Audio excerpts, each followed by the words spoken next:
लेकिन बस शालिग्राम जी की सेवा स्त्री लोग नहीं करते। बाजार में जो माला मिलती हैं, हमने तो अपने गुरुवर्ग से यही सुना, यही आदेश था उनका कि माला सर्पाकार होनी चाहिए। उनको स्वप्न दिया राधा रमन जी ने कि मैं प्यासा हूँ, मुझको पानी पिलाओ।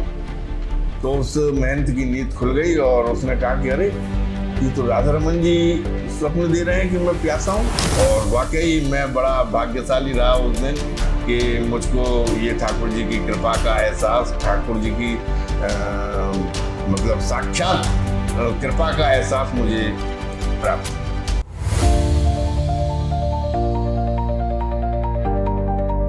आप सभी को वृंदावन धाम से सादर प्रणाम। मैं हूं संतोष सिंह और unique anchor by Santosh Singh में मैं पहला एपिसोड आपके सामने लेके आया। मेरे लिए सबसे मुश्किल प्रश्न था कि पहला एपिसोड मैं कहां करूं, किसके साथ करूं। लेकिन श्री सीताराम जी की कृपा से, श्री राधा रमन लाल जी की कृपा से मुझे ये प्रेरणा हुई कि क्यों ना पहला एपिसोड वृंदावन धाम से किया जाए। और मैं इस पावन धाम से एक दिव्य विभूति के सानिध्य में ये संवाद कर पा रहा हूँ। मैं दंडवत प्रणाम करता हूँ प्रातः स्मरणीय पूज्य श्री आचार्य पद्मलोचन गोस्वामी जी महाराज का, जो पिछले 42 वर्षों से श्री राधा रमन जी की सेवा में रत हैं और 483 वर्षों से ठाकुर जी की अखंड सेवा कर रहे वंश की 22वीं पीढ़ी के प्रतिनिधि हैं। इनके भतीजे हैं पूज्य श्री कुंडरी गोस्वामी जी महाराज और इनके पारिवारिक संबंध श्री इंद्र जी के साथ भी है। अब अधिक समय ना लेते हुए सीधे चलते हैं उन प्रश्नों की ओर। महाराज जी, आपसे पहला प्रश्न है, श्री राधा रमन लाल जी का प्राकट्य कैसे हुआ? कृष्णाय वासुदेवाय हरे परमात्मने प्रणतः क्लेशनाशाय गोविंदाय नमो नमः। आपने बड़ा ही सुंदर प्रश्न किया कि राधा रमन जी का प्राकट्य कैसे हुआ। आज से 483 वर्ष पूर्व श्री गोपाल भट्ट गोस्वामी जी द्वारा लाए हुए शालिग्राम जी, जिनकी की वो स्वयं पूजा करते थे, उनमें से एक दामोदर शिला नाम की जो शिला थी, उसमें से श्री राधा रमन जी का प्राकट्य हुआ। गोपाल भट्ट गोस्वामी जो शालिग्राम शिला लेके आए थे, उनकी यहाँ पूजा करते थे और रात्रि में उनको एक पेड़ पर टांग दिया करते थे, एक बास्केट में। ये बात है 483 साल पहले की। उस समय वृंदावन का ये स्वरूप नहीं था जो स्वरूप आप देख रहे हैं। बहुत ही जंगल हुआ करता था, कुछ मंदिरें थे, ज़्यादा भक्त, ज़्यादा साधन वृंदावन में नहीं था। वो वास्तविक स्वरूप था वृंदावन का, जो कि आज तो आप कल्पना भी नहीं कर सकते वो वृंदावन हो गया। तो एक भक्त आया जो कि वो मंदिरों में पोशाक और ऑर्नामेंट्स दे रहा था। तो वो जब राधा रमन जी के मंदिर में आया तो उसने सोचा कि अरे ये तो शालिग्राम शिला हैं, मैं इनको क्या पोशाक और जेवर दूं, तो ये तो धारण ही नहीं कर पाएंगे। गोपाल भट्ट गोस्वामी को ये सुन के बड़ा कष्ट हुआ कि अगर आज मेरे ठाकुर साकार रूप में होते, विग्रह रूप में होते, तो मैं भी ठाकुर का श्रृंगार करता, मैं भी उनको लाड़ लड़ाता। तो उन्होंने भगवान से प्रार्थना की कि तुम जिस प्रकार भक्त प्रहलाद के कहने पर आप खंबे में से प्रकट हो सकती हैं, तो आप इस शालिग्राम जी में से प्रकट क्यों नहीं हो सकती हैं। तो नरसिंह चतुर्दशी के दिन गोपाल भट्ट गोस्वामी को यह विरह वेदना और ये करुणा, ये प्रेम, ये वात्सल्य जागा। तो नरसिंह चतुर्दशी के दूसरे दिन श्री राधा रमन जी का प्राकट्य हुआ।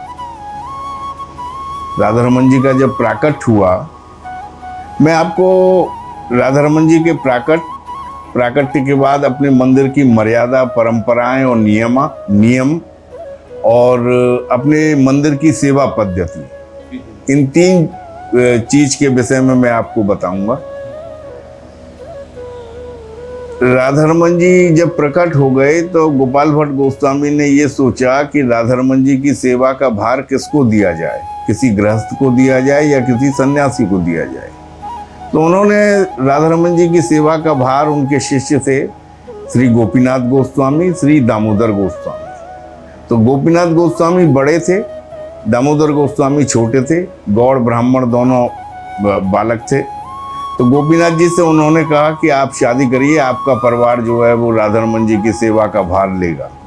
उन्होंने कहा नहीं प्रभु, मैं तो आपका गुरु शिष्य हूँ, मैं तो आपकी सेवा करूँगा, और मेरा छोटा भाई है दामोदर, वो शादी करेगा, आप उसको सेवा का भार, उसकी फैमिली को सेवा का भार सौंपिए। तो ये जो परिवार है राधारमण जी का, ये श्री दामोदर गोस्वामी जी का परिवार है। हमारे जो फर्स्ट फोर फादर थे वो श्री दामोदर गोस्वामी जी महाराज थे। ये दामोदर गोस्वामी जी का 483 साल पहले ये घटना है। दामोदर गोस्वामी जी का ये सारा परिवार है। दामोदर गोस्वामी जी के 3 पुत्र हुए, बड़ा, बीच का और छोटा। बड़े पुत्र से 5 पुत्र हुए। तो ये सेवा का बंटवारा हुआ उस समय। तो उन्होंने जब सेवा का बंटवारा किया तो उन्होंने सेवा का बंटवारा ये किया कि दामोदर जी के 3 पुत्र थे, तो बड़ा जो पुत्र था उसके 5 पुत्र थे। उसने कहा कि मेरी सेवा 1.5 साल की रहेगी। बड़े पुत्र की जो सेवा थी वो 1.5 साल की, क्योंकि उसके 5 पुत्र थे।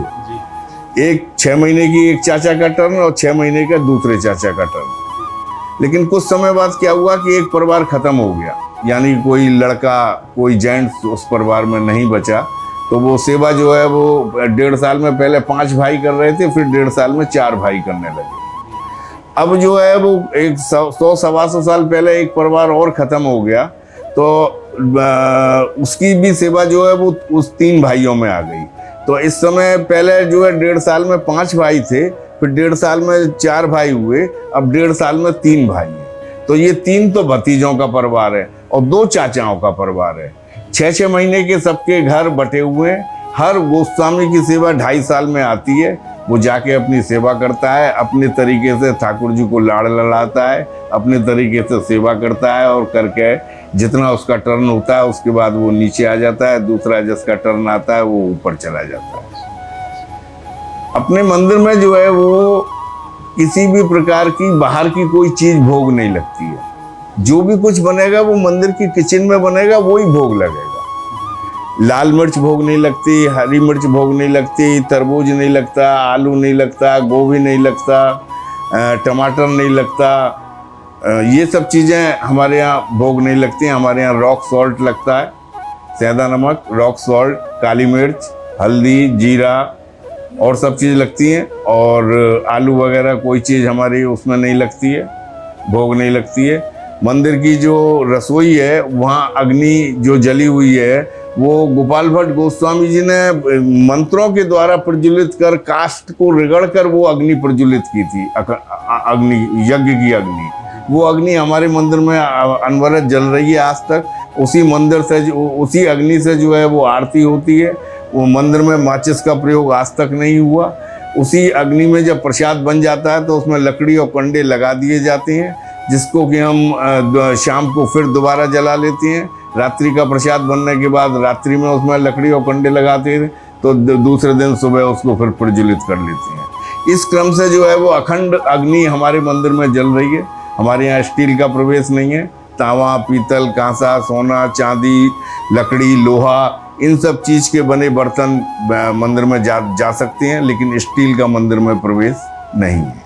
सेवा जो है ठाकुर जी की वो गोस्वामी ही करेंगे, चाहे वो हमारे कजिन ब्रदर हों, चाहे हमारे ब्रदर हों, चाहे हमारे ताऊ जी हों, चाहे चाचा जी हों, चाहे पिताजी हों, चाहे भाई साहब हों, कोई भी हों, वो गोस्वामी ही सेवा में जाएंगे। और गोस्वामी 2 जने जो है वो रसोई में जाएंगे, क्योंकि हमारे यहाँ जो कच्चा प्रसाद बनता है, दाल, चावल, फुल्का, कड़ी, खीर, ये सब जो है वो गोस्वामी लोग ही बनाते हैं और लकड़ी पर बना के ठाकुर जी को भोग अर्पण करते हैं। सर, प्रश्न आपसे था कि एक साधारण भक्त या साधारण मनुष्य किस प्रकार से राधा रमन लाल जी को खुश कर सकता है? राधा रमन लाल जी को हमारा बड़ा छोटा ठाकुर है, और ये ऐसा ठाकुर है कि ये आपको निराश नहीं करेगा कभी। आपकी जो भी मनोकामना होगी वो जरूर पूरी करेगा। बड़ा पावरफुल ठाकुर है। आप इसको ध्यान के द्वारा अपने घर में बैठे बैठे भी इसका भजन करके उनको भक्ति कर सकती हैं, उनको संतुष्ट कर सकती हैं। और वृंदावन आने पर यहाँ दर्शन कर कर, यहाँ भजन कर कर भी आप उनको संतुष्ट कर सकती हैं, जिससे कि आपकी भक्ति राधा रमन जी के प्रति और प्रगाढ़ हो।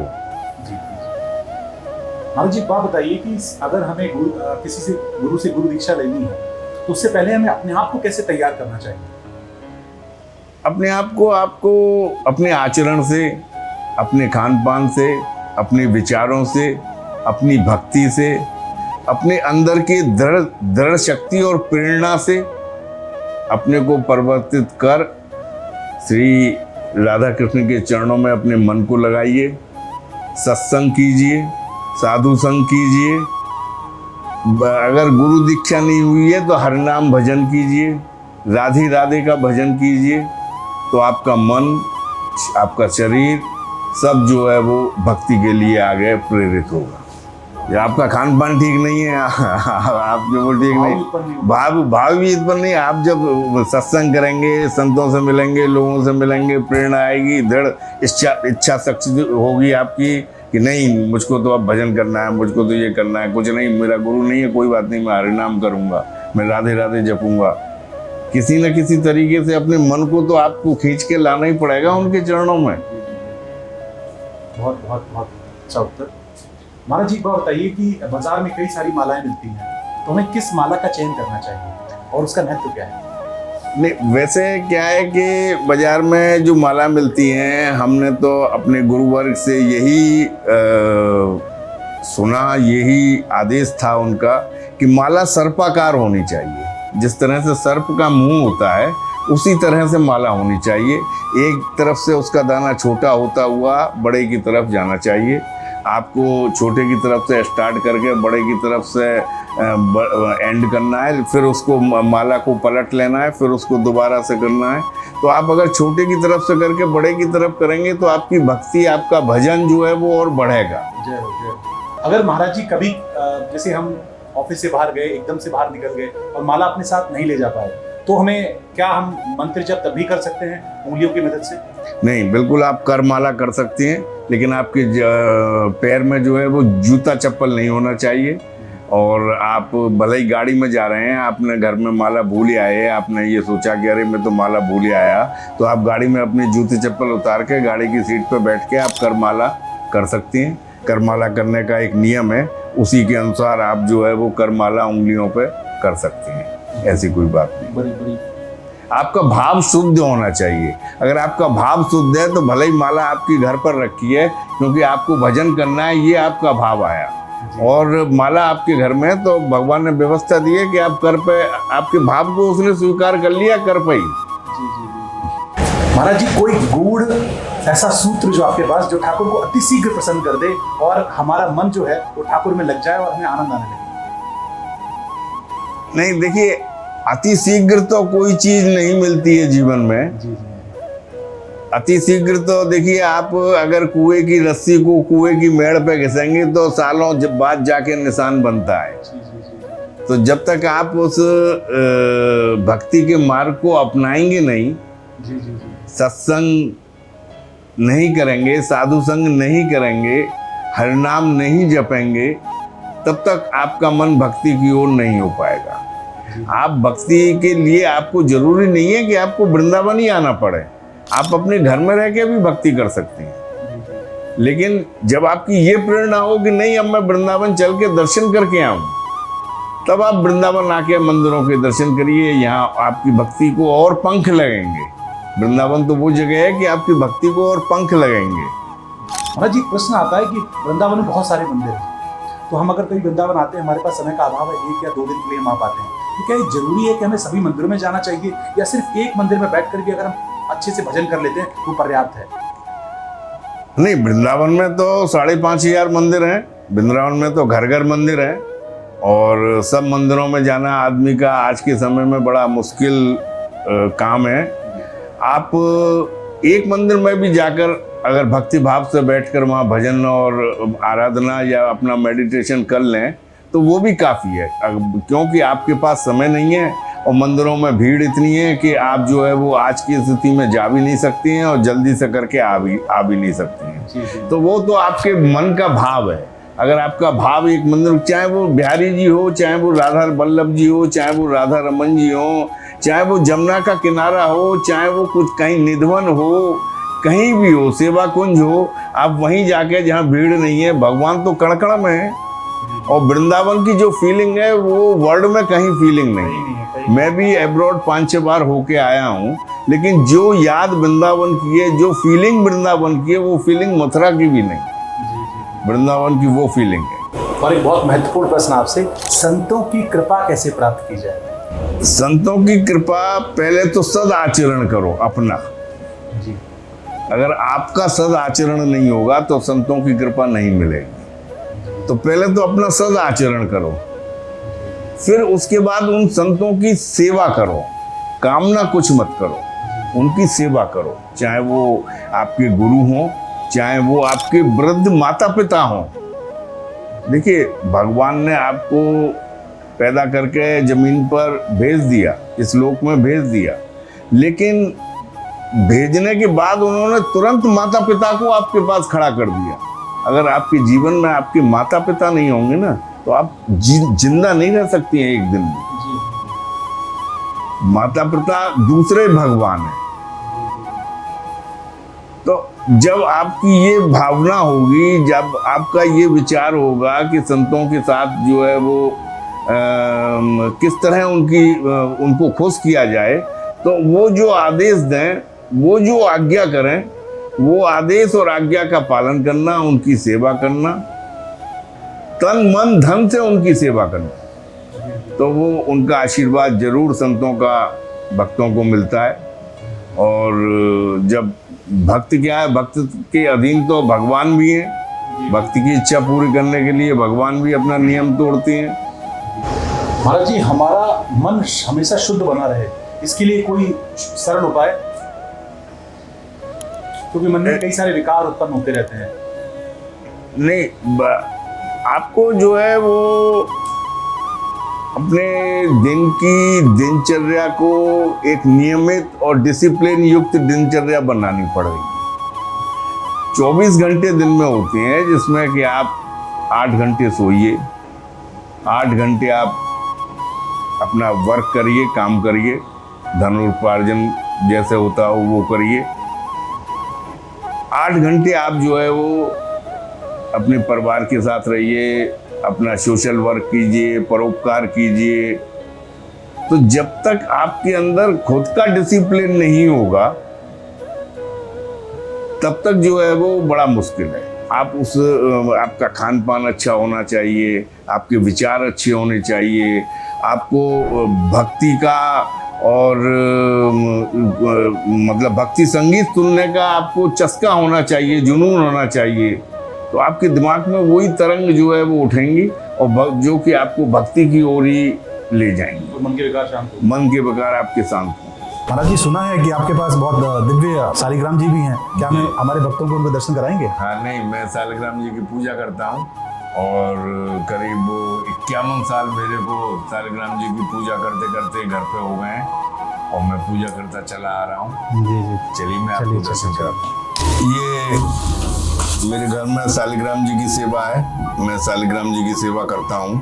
कहीं बाहर भी जाता हूँ तो शालिग्राम जी के साथ ही जाता हूँ मैं, और वहाँ भी जाके मैं पूजा करता हूँ जहाँ भी जाता हूँ। लेकिन आजकल क्या है कि जेठ का महीना चल रहा है। जी जी, तो जेठ के महीने में ठाकुर जी को बहुत गर्मी पड़ती है जेठ के महीने में। जी जी, तो ठाकुर जी को शालिग्राम जी को 1 महीने जल शयन होती है। तो मैं आपको ठाकुर जी के शालिग्राम जी के जल शयन दर्शन कराऊंगा, तथा आपको शालिग्राम जी की जो जल शयन होगी उसके विषय में मैं आपको बताऊंगा।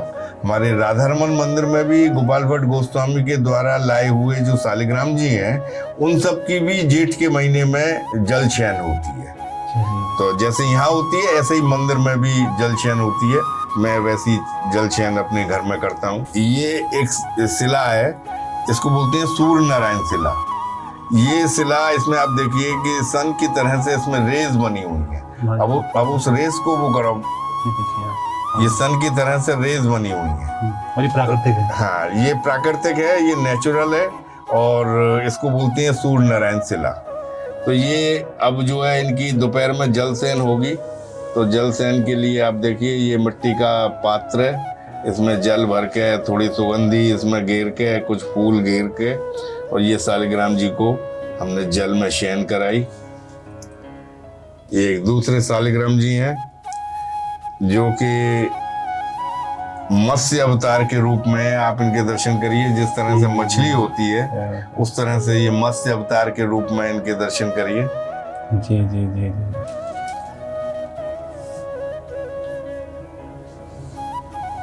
ये इनकी भी जलशयन हो गई। वीडियो है ना, वीडियो ऑन कर रखी ना, रिकॉर्डिंग है ना वीडियो।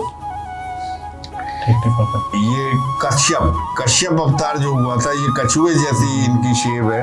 और ये देखिए, इसको कश्यप अवतार जैसी इनकी शेप है, कछुए जैसी, तो इसको कश्यप अवतार बोलते हैं।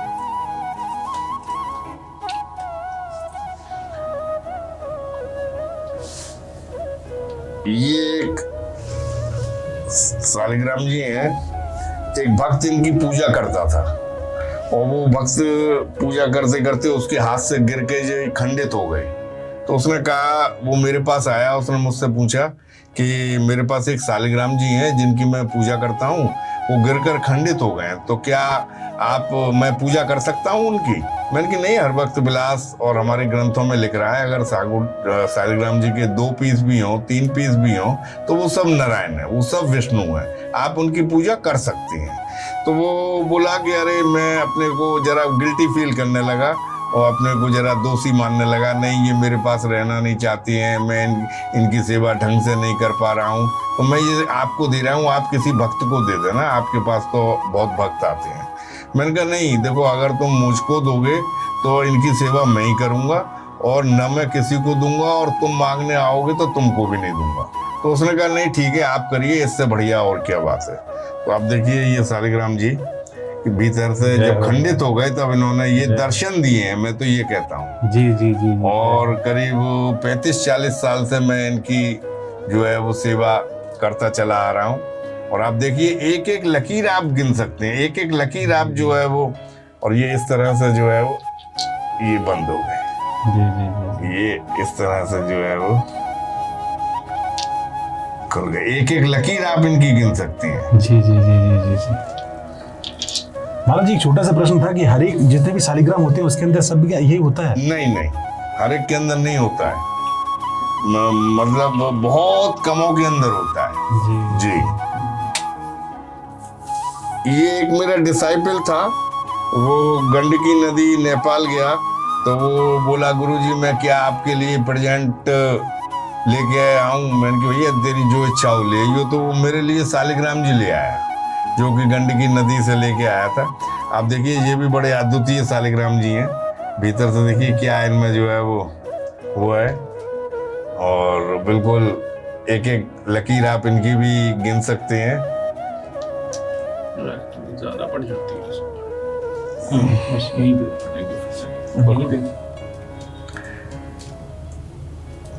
ये देखिए,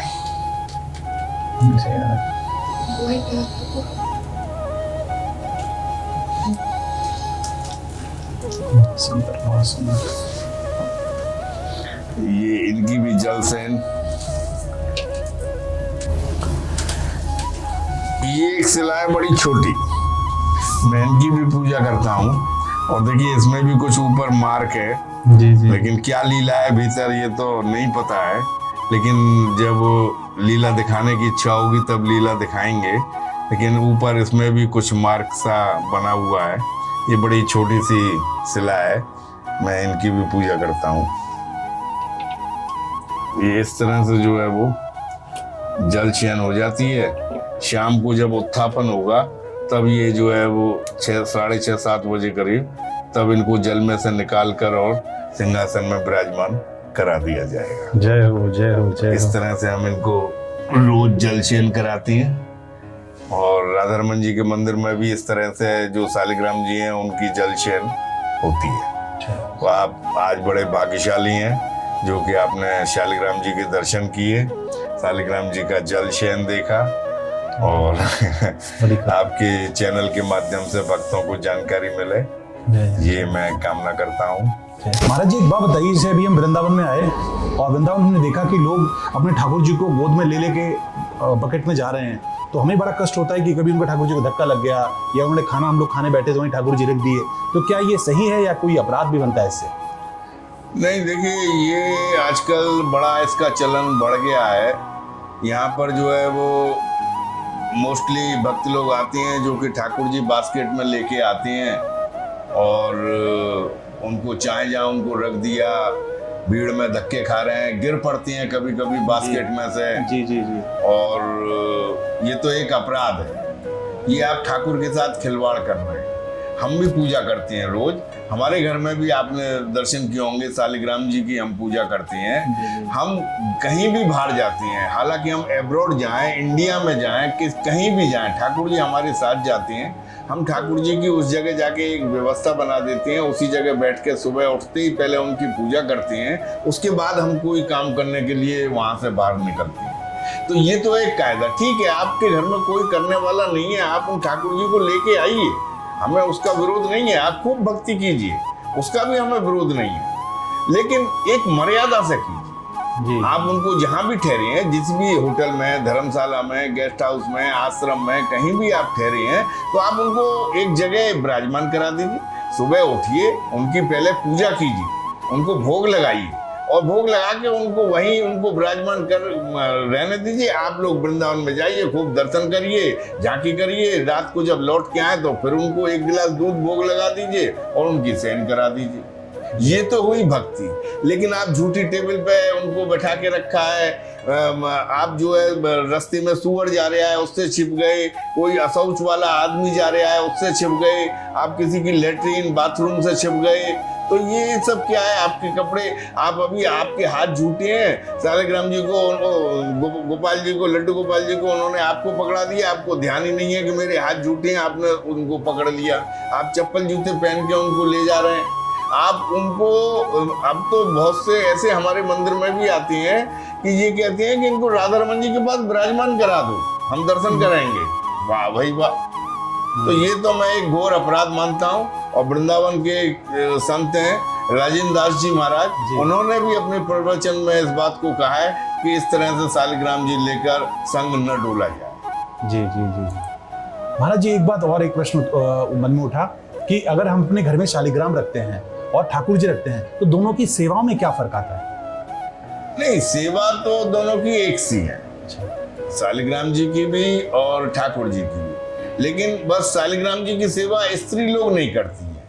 अच्छा। हाँ, ठाकुर जी की सेवा स्त्री लोग नहीं करती हैं। और घर में जो ठाकुर जी विराजमान कराई जाती हैं वो 9 अंगुल से छोटे होने चाहिए। घर में जो विराजमान कराती हैं, बड़े ठाकुर जी घर में नहीं होने चाहिए, नहीं तो उनकी फिर पूजा विधि जो है बड़ी शास्त्रीय पूजा विधि हो जाती है। अच्छा, आजकल मैंने देखा है इतने बड़े बड़े ठाकुर जी भी मिल जाते हैं। हाँ, नहीं, वैसे तो 9 इंची के ठाकुर जी आप घर में रख सकते हैं अपने पूजा घर में।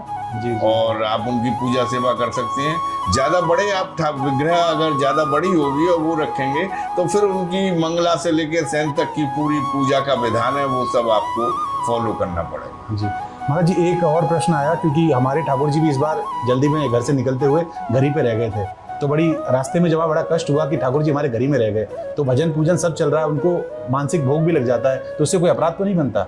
नहीं, वो अपराध जो बना उसका एक प्रायश्चित है। अगर आप उस जाके उस प्रायश्चित को कर लेंगे तो वो अपराध आपका थोड़ा क्षम्य हो जाएगा। वो अपराध ये है कि घर पे जो आप ठाकुर जी छोड़े आए हैं, कोई बात नहीं, उनको आप मतलब भूल के कारण ऐसा हो गया और वहाँ सेवा भूल भी ऐसी हुई महाराज जी के मन में भाव ये आया कि यहाँ तो हमारे ठाकुर है, और हम जैसे ही वहाँ पहुंचेंगे ना तो हमें राधा रमन लाल जी में अपने ठाकुर जी दिख जाएंगे।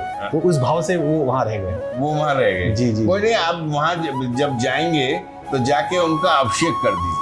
जी जी। और अभिषेक करके आप पुनः उनकी सेवा जो है वो स्टार्ट कर सकते हैं। जी जी जी। थोड़ा सा दूध लेके, थोड़ा घी, थोड़ा बूरा, थोड़ा शहद, मतलब ज्यादा नहीं, थोड़ा थोड़ा लेके उनका अभिषेक करके दोबारा उनको जो है वो फिर आप पूजा कर सकते हैं और अपनी गलती की, अपने प्रायश्चित की क्षमा, कान पकड़ के क्षमा मांग सकते हैं। जी जी, बड़ा अच्छा उत्तर दिया आपने। महाराज जी, आपके जीवन में कोई ऐसी चमत्कारी घटना घटी जिससे आपको राधा रमन जी के साक्षात होने का अनुभव हुआ हो? हाँ, मेरे जीवन में ऐसी 2 घटनाएं घटी हैं। एक घटना तो मैंने यहाँ राधा रमन मंदिर के एक गोस्वामी थे जिनकी उम्र आज लगभग 100 वर्ष के करीब होगी, अगर वो होते तो, उनके मुख से सुनी थी। और दूसरी स्वयं मेरे साथ भी एक घटना घटी थी। तो मैं आपको वो घटना बताता हूँ जो मैंने अपने पूर्वजों से, जो हमारे यहाँ के गोस्वामी थे, उनसे मैंने सुनी थी। हुआ ये कि करीब 250-300 साल पहले वृंदावन में एक जगह टटिया स्थान, यहाँ जमुना किनारे है, टटिया स्थान एक जगह है। वहाँ वो श्री हरदास जी की विरक्त गद्दी है और वहाँ हरदास जी के अनुयायी और ये सब जो है वहाँ पूजा सेवा बिहारी जी वगैरह ये सब करते हैं। तो वहाँ का जो महंत बनता है तो उस महंत को ये व्रत लेना पड़ता है कि अब वो इस चार दीवारी के बाहर नहीं निकलेगा आजीवन, वो उसी में रहेगा। न उसमें लाइट है, न उसमें पंखा है, उसमें कोई कलयुग का प्रवेश नहीं है, कोई कलयुग की साधन नहीं है, लाइट भी नहीं है, रेती, बढ़िया वृक्ष, बिल्कुल नेचुरल बना हुआ वो स्थान है। लेकिन वहाँ का जो महंत बनेगा वो आजीवन फिर उस परिधि से बाहर नहीं निकलेगा, ऐसा वहाँ का नियम है। तो आज से 250-300 साल पहले एक जो वहाँ के उस समय के महंती जी महाराज थे, उनको स्वप्न दिया राधा रमन जी ने कि मैं प्यासा हूँ, मुझको पानी पिलाओ। तो उस महंत की नींद खुल गई और उसने कहा कि अरे ये तो राधा रमन जी स्वप्न दे रहे हैं कि मैं प्यासा हूँ। तो उसने कि क्या करूँ, मैं ये बात वहाँ के गोस्वामियों को जाके निवेदन करके आऊँ, पर मैं कैसे जाऊँ, मेरा तो ये व्रत है कि मैं इस चार दीवारी से बाहर नहीं निकलूंगा। तो उन्होंने कि नहीं, मैं अपने व्रत को तोड़ूंगा और वहां जाके मैं बोल के आऊंगा। तो वो एक हमारे यहाँ के गोस्वामियों से जाके उन्होंने सूचना दे दी रात में कि ऐसे ऐसे राधा रमन जी ने स्वप्न दिया है कि मैं प्यासा हूँ, और ये कह के वो अपने उसमें चले गए। तो तत्कालीन जो गोस्वामी थे यहाँ के, उन्होंने जो है वो उस समय एक मीटिंग की और उन्होंने कहा कि भाई ऐसे ऐसे वो महंती जी आए थे और वो ऐसे कह रहे हैं कि राधा रमन जी यूँ कह रहे हैं कि मैं प्यासा हूँ। तो उन्होंने कहा कि भाई रात का जो पुजारी है उसको बुलाओ, उससे पूछते हैं, क्योंकि हमारे यहाँ ये कायदा है कि दोपहर में और रात्रि में ठाकुर जी के बगल में एक करुआ जल और पान की 2 बीड़े पानदान में ये उनके बगल में रखे रहते हैं, और ये निवेदन किया जाता है कि प्रभु अगर प्यास लगे और पान खाने की इच्छा हो तो बगल में आपके पान और जल आपके बगल में रखा हुआ है। तो लेकिन उस जल को जो है वो दोपहर में और शाम को बदलता है पुजारी, दोपहर में बदलता है, दोपहर के लिए ताजी रख देता है, रात्रि में बदलता है, रात भर के लिए ताजी रख देता है। तो ये काम करने वाला वहाँ का पुजारी होता है। तो उस पुजारी से बुला के पूछा गया कि भाई तुम बताओ तुमने वो करुआ भरा है कि नहीं। तो उन्होंने कि ऐसा भरा है, मैं तो रोज भरता हूँ, वो तो नियम है, वो कोई बात ही नहीं है। और वो थोड़ा कंफ्यूज हो गया कि साहब खोल के देख लो साहब, कोई ऐसी अगर बात है तो हो सकता है मैं गलत हूँ। तो लोगों ने विचार किया, हमारे तत्कालीन गोस्वामियों ने, कि चलो भाई खोल के देखते हैं। तो खोल के देखा तो उस करुए में जल नहीं था। तो ये ठाकुर जी का महिमा है, ये ठाकुर जी का चमत्कार है। दूसरा एक अनुभव मुझे और हुआ, वो मेरा स्वयं का अनुभव, जिसको कि मैं अपने 2-3 पॉडकास्टों में भी बता चुका हूँ। अब आपने पूछा इसलिए आपको भी बताना ही पड़ेगा कि राधा रमन जी का अभिषेक होता है जन्माष्टमी के दिन और राधा रमन जी के प्राकट्योत्सव के दिन, साल में 2 बार।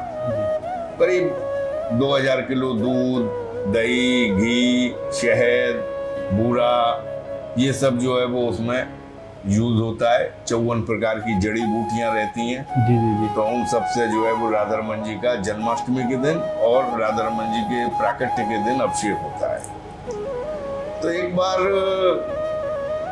ये होता है कि जब अभिषेक होता है तब ठाकुर जी को पीछे पकड़ के कोई गोस्वामी बैठा रहता है। आपने फोटो देखी हो तो उसमें देखा होगा कि कोई ना कोई गोस्वामी ठाकुर जी को पकड़ के बैठा हुआ है। तो एक बार ऐसा ही सौभाग्य मिला मेरे को कि जिसकी सेवा थी वो यहाँ आने में जरा असमर्थ थे।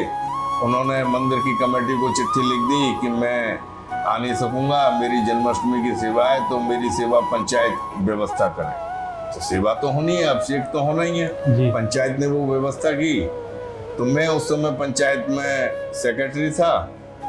तो सब लोगों ने, जो मेरे सहयोगी थे, सब बड़े बुजुर्ग गोस्वामी जो थे, बोले नहीं नहीं साहब आप पकड़ के बैठोगे इस बार, तो वो सौभाग्य उस साल मेरे को प्राप्त हुआ। मैं ठाकुर जी को पकड़ के उनको उनके चरण पकड़ के मैं बैठा हुआ था। गोस्वामी लोग उस दिन क्या होता है कि राधा रमन जी के प्राकट्य के दिन और राधा जन्माष्टमी के दिन कि कोई भी गोस्वामी जो है वो वहाँ मंदिर में जा सकता है, किसी की भी सेवा हो, और अपना ठाकुर जी का अभिषेक करके चरण स्पर्श करके आ सकता है। तो सारे गोस्वामी मंदिर में आए हुए थे जो कि अभिषेक कर रहे थे। मुझको जो सेवा मिली थी ठाकुर जी को पकड़ के बैठने के लिए मिली हुई थी। तो मैंने ये क्या देखा कि मेरी ये वाली अनामिका उंगली है, ये रिंग फिंगर जो है मेरी, इसको मैं अगर ठाकुर जी के चरणों में स्पर्श करूं तो ये आगे वाला पूर्वा ऐसे चले जैसे मेरी ये नब्ज चलती है, और मैं इसको हटा लूं तो वो बंद हो जाए। मैं उसको फिर लगाऊं ठाकुर जी के चरणों में इस आगे वाले पूर्वे को, और ऐसा लगे जैसे कि नब्ज चल रही है, और मैं हटाऊं तो बंद हो जाए। कम से कम आप कुछ नहीं तो 3-4 घंटे वो अभिषेक चलता है। तो 3-4 घंटे कंटिन्यूअस मैं इस बात को आजमाता रहा, खूब देर तक, मतलब 15-15, 20-20 मिनट बाद में ये सोच के कि शायद अब जो है वो नब्ज जैसी फीलिंग नहीं होगी, लेकिन मैंने 15-15, 20-20 मिनट बाद भी लगाया तो वो ये मेरा जो पूर्वा है आगे का, ये ऐसे चला जैसे कि नब्ज चल रही। क्या बात। तो मेरे तो बड़ा अनुभव, ऐसा अनुभव हुआ ठाकुर जी के संग। मैंने घर आके तुरंत अपनी माता जी को, अपनी वाइफ को, सबको ये बात बतलाई, और वाकई मैं बड़ा भाग्यशाली रहा उस दिन कि मुझको ये ठाकुर जी की कृपा का एहसास, ठाकुर जी की मतलब साक्षात कृपा का एहसास मुझे प्राप्त हुआ। गोस्वामी जी आपकी बड़ी बड़ी कृपा रही नहीं। जो आपने हमें समय दिया और अपने दिव्य वचन बोले, और हमारे सब लोगों को जो भक्ति का मार्ग आपने प्रशस्त किया उसके लिए आपका तहे दिल से शुक्रगुजार हूँ। तहे दिल से आपको धन्यवाद। नहीं, मैं तो ये चाहता हूँ कि आपका चैनल को उन्नति करे, तरक्की करे। आपके चैनल के द्वारा जो है वो भक्तों को राधा रमन जी के विषय में या और किसी भी विषय में जानकारी चाहिए तो वो आपके चैनल के द्वारा भक्तों को प्राप्त हो। ये मेरा जो है वो आपको शुभकामनाएं हैं। बड़ी कृपा।